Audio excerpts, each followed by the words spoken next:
Nos 3 primeiros meses de vida, a mãe acaba cometendo alguns erros, mas sem perceber, que atrapalha o sono, o desenvolvimento e até o vínculo com o bebê. Mas o problema é que ninguém te explicou como que o bebê ele percebe o mundo aqui fora. Hoje eu vou te mostrar 9 erros muito comuns em famílias que eu acompanho e também vou te mostrar como resolver cada um deles. Mas antes de continuar, certifica aqui que você deixou seu like. E agora, eu sei que você fez isso, vamos começar. O primeiro erro que eu vejo muito comum é as mães deixarem o bebê dormir no barulho para ele se acostumar. Pois é, eu escuto muito isso. Ah, é assim mesmo que o meu bebê dorme. O bebê tem que se adaptar à casa e não a casa ao bebê. Se eu mudar tudo agora, nunca vou ter paz. Você já disse alguma dessas frases? Não é bem assim. O bebê ele não precisa de uma casa totalmente em silêncio, nenhum barulho, ninguém respirando, ninguém conversando, ou até quando tem outras crianças, ninguém brincando. Não, não é assim. Mas ele também não dá conta de dormir bem se tiver panelas caindo, música alta tocando, muito barulho, muita gente conversando. Nos primeiros meses, o bebê ele está aprendendo a diferenciar segurança de perigo. Então, o barulho constante ele serve como um alerta. E qual é o resultado? Um bebê que dorme mal, acorda irritado e os pais ficam sem entender por quê. Não caia nesse erro. Um ambiente ele transmite segurança, previsibilidade. Um ambiente calmo, tranquilo, que traga conforto para o bebê. É isso que vai ajudar o seu bebê a dormir melhor e relaxar. O segundo erro que eu vejo muito é as mães não querer sair com o bebê nos 3 primeiros meses de vida. Não sair de casa enquanto claramente você precisa sair de casa. Uma coisa é você ter uma casa grande, um espaço bem amplo, com um jardim verde que você pode ir lá, ficar descalço, tomar um sol, pisar no chão, na grama, até aí tudo bem. Mas agora é totalmente diferente. Você tá dentro de casa, exausta, cansada, chorando, sem rede de apoio, precisando respirar, precisando pegar um sol, precisando ver gente e ainda assim escolhendo ficar em casa os 3 primeiros meses do seu bebê. Gente, não existe nenhuma evidência científica que você precisa ficar em casa trancada nos 3 primeiros meses do seu bebê. Porque você em casa trancada, você fica irritada, exausta, cansada e o melhor que você pode fazer para o seu bebê agora é cuidar de você. Porque o bebê ele precisa de uma mãe que está presente com ele, não uma mãe presa. Sai um pouquinho, toma um café, toma um vento, veja pessoas diferentes, converse com pessoas diferentes, respira um outro ar que não seja a sua casa. Isso muda tudo.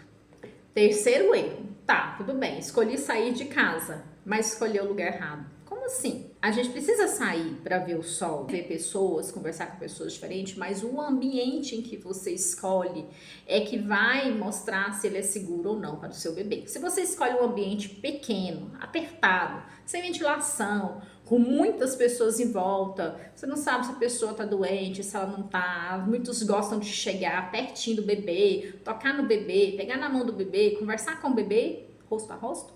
Aí sim é onde existe o perigo. E nessa fase o bebê ele tem poucos anticorpos. Então o sistema imunológico do bebê ainda está se formando.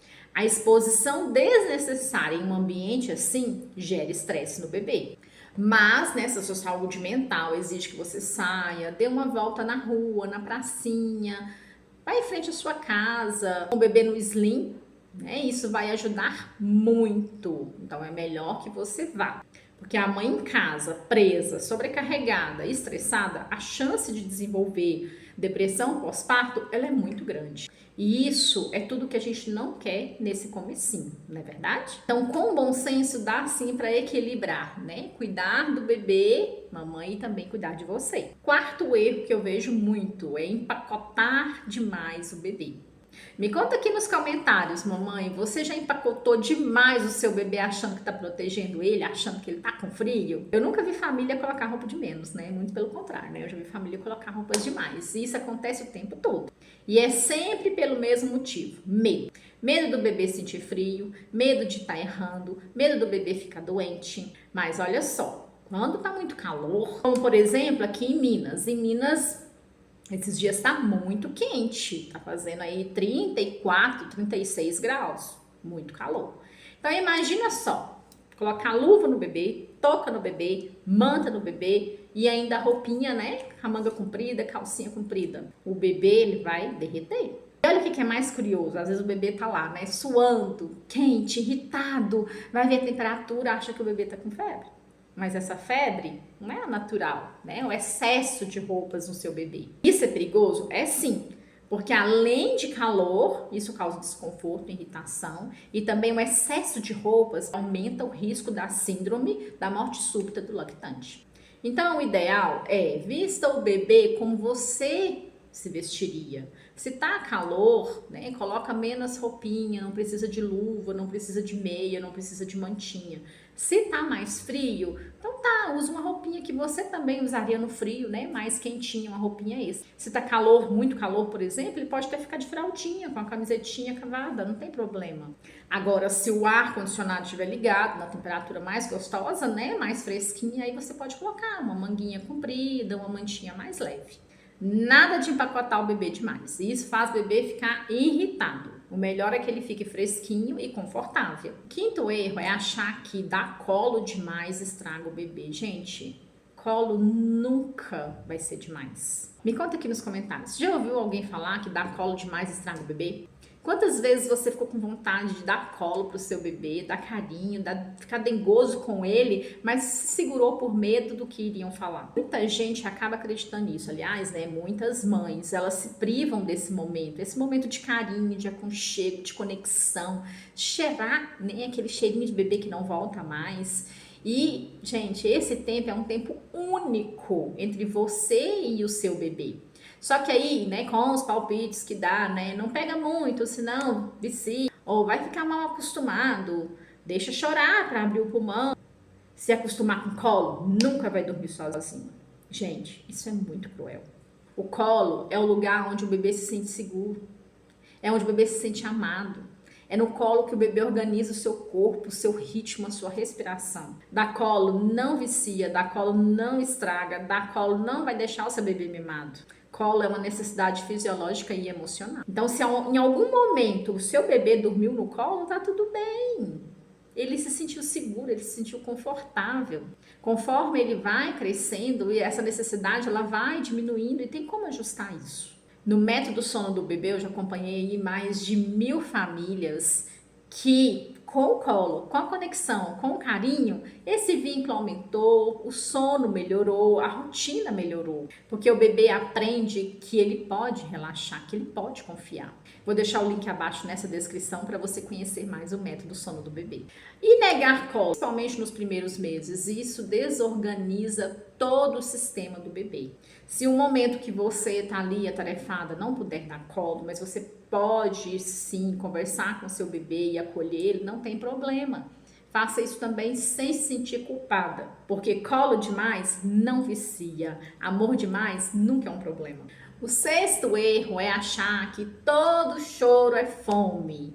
Bebê resmungou, dá mamar. Bebê chorou, dá mamar. A mamãe acaba vivendo com o bebê pendurado no peito ali 24 horas. Conta aqui nos comentários, o seu bebê já chorou e você achava que era fome e depois descobriu que não era? Isso acontece no inicinho com todas as mães, mas nem todo choro é fome. O bebê, ele chora por vários motivos, porque é a única forma que ele tem de se comunicar, ele não sabe falar. Às vezes é desconforto, às vezes é fralda suja, cólica, gases, sono. Às vezes é tédio. E aí a gente acha que todas as vezes que o bebê chora, é fome. Quando o bebê chora, a gente pensa logo, é fome. Meu leite não sustentou. Meu leite é fraco. Aí é onde mora o perigo.